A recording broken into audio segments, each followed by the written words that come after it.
Next हम लोग देख रहे हैं मेजर ऑफ डिस्पर्सन। उसमें हमने पहले पार्ट में कुछ थ्योरी पोर्शंस क्या होता है, जैसे कि what is measure of dispersion, what is major of central tendency, well curve of normal distribution हमने देखा। और इंडिविजुअल सीरीज के लिए यानी कि एब्सोल्यूट टर्म के लिए हमारे जो फार्मूला होते हैं like range, quartile deviation, mean deviation about mean deviation about median. और फ्रीक्वेंसी डिस्ट्रीब्यूशन में हम लोग देखा है mean deviation about mean deviation about median and standard deviation individual series का विथ एग्जांपल हमने समझा। अब हम लोग देखने वाले हैं फ्रीक्वेंसी डिस्ट्रीब्यूशन, यानी कि ये लिस्ट ऑफ फार्मूला ही अभी हम कवर करेंगे, जिसमें कि अगर हमारा फ्रीक्वेंसी दिया हो तो हम लोग कैसे स्टैंडर्ड डेविएशन कैलकुलेट कर सकते हैं वो देखने वाले हैं। तो स्टैंडर्ड डेविएशन कैलकुलेट करने के लिए सेम फार्मूला हमारे पास है summation of f into x minus x bar divided by n. जो यहाँ पे एन है हमारा, हमने पहले ही भी डिस्कस किया, एन हमारा जो होता है ये समेशन ऑफ एफ यानी कि सम ऑफ ऑल फ्रीक्वेंसी हमारा होता है। एक्स बार हमारा जो होता है ये मीन होता है। सेकेंड है standard deviation summation of f x square by n minus summation of f of x by n. ये हमारा डायरेक्ट मेथड है जिससे हम लोग कैलकुलेट कर सकते हैं, यानी कि ये सिंपल मेथड होता है, हम लोग इसे इजीली कैलकुलेट कर लें। स्टैंडर्ड डेविएशन ये हमारा summation of f d square by n minus summation of f d by n square होता है। यानी कि ये डी जो होता है हमारा, डी होता है हमारा एक्स माइनस है, जहाँ पे ए हमारा एज्यूमिन होता है और डी हमारा होता है डेविएशन। यानी कि हम लोग जो वेरिएबल में डेविएशन देखते हैं, जो वेरिएबिलिटी देखते हैं वो कैलकुलेट करते हैं हम लोग उसके हेल्प से। यानी कि एक्स माइनस ए हमारा जो आता है वैल्यू, उसको फ्रीक्वेंसी के साथ हम लोग मल्टीप्लाई करते हैं और डी स्क्वायर निकाल कर फ्रीक्वेंसी के साथ मल्टीप्लाई करेंगे। और उसके बाद हम लोग summation of f d square by n minus summation of f d by n का होल स्क्वायर स्क्वायर रूट इसका अगर निकालें तो हमारा पास स्टैंडर्ड डिविएशन का वैल्यू आ जाएगा। ये हमारा डेविएशन मेथड भी कहलाता है, या शॉर्टकट मेथड हम इसे बोलते हैं।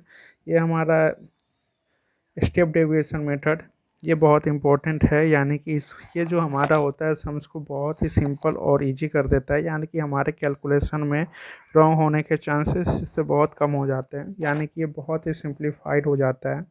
Summation of f d dash by two by n minus summation of f d dash by n whole square into y. हमने इससे मेजर ऑफ सेंट्रल टेंडेंसी में देखा था, मेजर ऑफ सेंट्रल टेंडेंसी में भी हमने डी डैश कवर किया था, जहाँ पे एन हमारा क्या है समेशन ऑफ एफ यानी कि सम ऑफ फ्रीक्वेंसी है, डी हमारा एक्स माइनस ए है यानी कि हमारा जो नंबर ऑफ ऑब्जर्वेशन हो या मिड वैल्यू हो, इन केस हमारा ग्रुप फ्रीक्वेंसी जो मिड वैल्यू से वो हमारा डेविएट हो रहा है उसका हम लोग डिफरेंस यहाँ पे कैलकुलेट करते हैं। और डी डैश होता है X minus A by I. I हमारा होता है विथ ऑफ द क्लास, या हम लोग इसे c f of the class with भी बोलते हैं। वेरिएंस अगर हमें कैलकुलेट करना हो तो ये हमारा स्टैंडर्ड डेविएशन स्क्वायर होता है। और एस डी हम लोग जो कैलकुलेट करते हैं ये हमारा और कुछ नहीं अंडर रूट वेरिएंस स्क्वायर होता है। यानी कि जो भी हम लोग कैलकुलेट कर रहे हैं इसका अगर स्क्वायरिंग बोथ साइड कर दे तो ये हमारा वेरिएंस आ जाएगा किसी भी केस में हो। यानी कि अगर स्क्वायरिंग बोथ साइड करें तो ये एस टी स्क्वायर हो जाएगा और ये वेरिएंस हो जाएगा।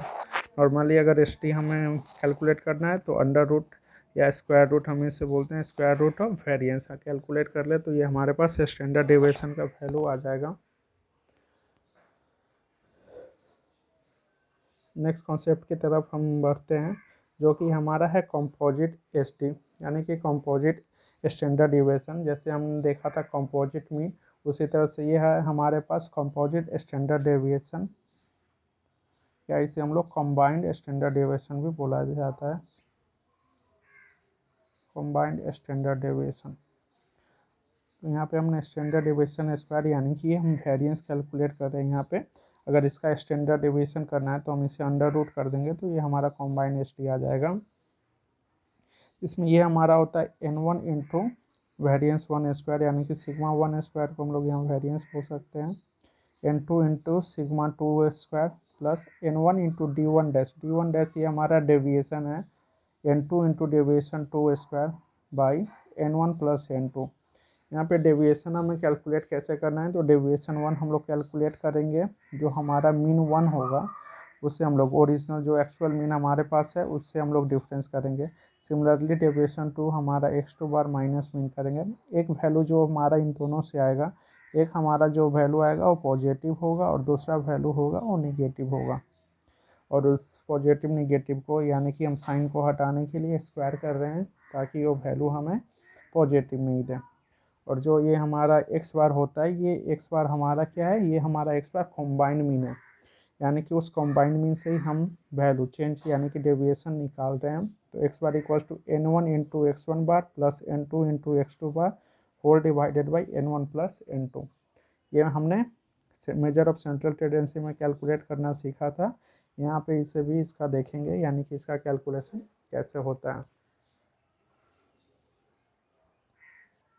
हमने अभी जितने भी फार्मूले देखे वो सारे हमारे एब्सोल्यूट मेजर ऑफ डिस्पर्सन के थे।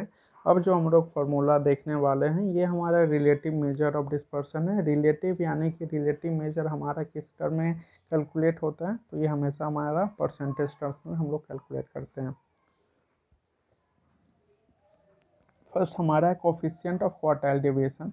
कोफिशिएंट ऑफ क्वार्टाइल डेविएशन हमारा क्या होता है, upper quartile minus lower quartile whole divided by 2 into Q2 यानी कि मीडियन वैल्यू से अगर हम लोग डिवाइड कर दे तो ये हमारा क्वार्टाइल डेविएशन आ जाता है। इसे हम लोग परसेंटेज 200% कर रहे हैं यानी कि परसेंटेज के टर्म्स में दिखाने के लिए। Similarly coefficient of mean deviation, अगर अबाउट हमारा मीन पूछा जाए, ये हमारा अबाउट क्या होगा, coefficient of mean deviation about mean.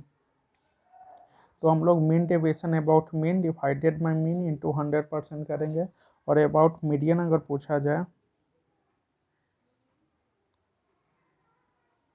तो मीन डेविएशन अबाउट मीडियन पहले कैलकुलेट करेंगे। मीडियन वैल्यू हमारे पास जो आएगा उससे हम डिवाइड करेंगे इंटू 100%। सिमिलरली हम लोग कोफिशिएंट ऑफ वेरिएशन, ये बहुत ही इंपॉर्टेंट है, यानी कि ये एग्ज़ाम में इससे बहुत सारे क्वेश्चंस पूछे जाते हैं। ये हमारा बहुत ही सिंपल होता है, like standard deviation divided by mean into 100%। Let's say example अगर हमारे पास गिवन है,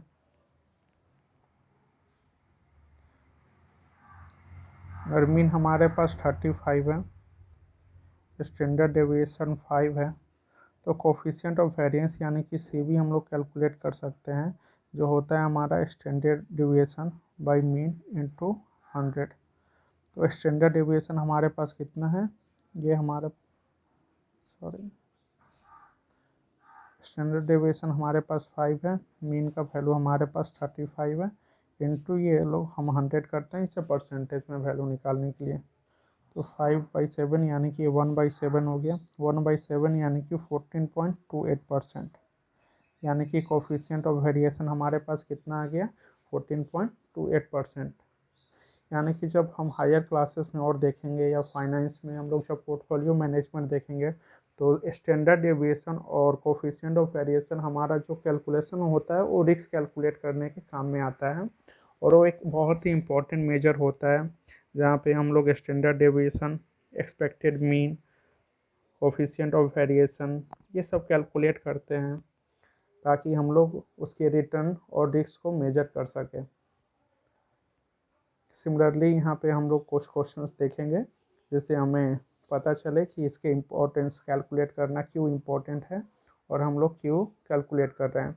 नॉर्मली जब हम लोग central major of central tendency देख रहे थे वहाँ पे हम लोग एवरेज कैलकुलेट कर रहे थे। एवरेज अगर कैलकुलेट करना है, अगर हमें पास्ट डाटा पे कैलकुलेट करना है, उसे हम लोग हिस्टोरिकल डाटा बोलते हैं नॉर्मली, वो हमारा एवरेज होता है, यानी कि हमारा जो प्रीवियस ईयर का डाटा हमारे पास गिवन दिया गया है उसी डाटा के बेसिस पे हम लोग कैलकुलेट करते हैं। लेकिन अगर एवरेज हमें फाइंड आउट करना हो फ्यूचर के लिए तो उसे हम लोग एक्सपेक्टेड डाटा देते हैं, यानी कि उसमें या तो हम लोग वेट से मल्टीप्लाई करके एवरेज कैलकुलेट करते हैं या हमारा एक इम्पॉर्टेंट टर्म आता है प्रोबेबिलिटी। प्रोबेबिलिटी से हम उसे मल्टीप्लाई करते हैं और साथ में यानी कि प्रोबेबिलिटी से हम लोग मल्टीप्लाई करके वहाँ पे उसका हम लोग एवरेज फाइंड आउट करते हैं। तो वो जो एवरेज होता है वो हमारा एक्सपेक्टेड एवरेज कहलाता है। यानी कि अगर फ्यूचर के लिए हमें कैलकुलेट करना है तो हम लोग एक्सपेक्टेड करते हैं कैलकुलेट, और अगर हिस्टोरिकल डाटा पे यानी कि पास्ट डाटा पे जो हम लोग कैलकुलेट कर रहे हैं उसे नॉर्मल हम लोग एवरेज बोलते हैं।